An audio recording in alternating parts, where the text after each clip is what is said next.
All right, our last slide for the online portion is just a quick employee policies overview. So first one that we always talk about is visitors versus saying hi. So obviously people friends, classmates might come into the gym and want to talk to you, and that's fine if they just want to check in, but try to keep those conversations to a minimum just because it can get really distracting, and then you end up getting so distracted that you might not be able to perform the job duties or create that welcoming and inclusive environment that we're striving for. So try to keep those conversations brief.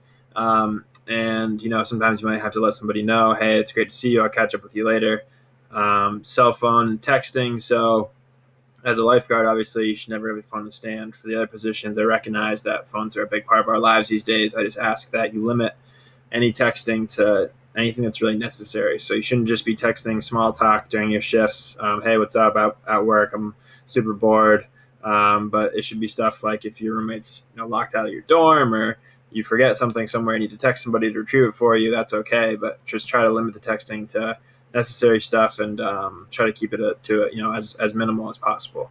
If you need to make a phone call for an emergency or something, just ask the supervisor to cover for you so you can step out. But please you shouldn't be talking on the phone at your workstations.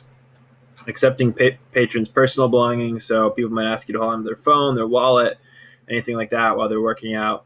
Never accept it. Refer them to the cubbies or the locker rooms or something, just because if something were to happen to the belonging, then they're going to hold you responsible. So if you were to hold on to someone's phone and then you drop it accidentally and it breaks, then you might be on the hook for $1,000 iPhone or something. So never accept a patron's personal belongings, no matter what it is. And then lastly, this might seem obvious, but don't wear your staff shirt when you work out, because people will maybe mistake you for someone who's working, which will be annoying for you as you're working out, and also annoying for them as they try to find help or ask a question or something.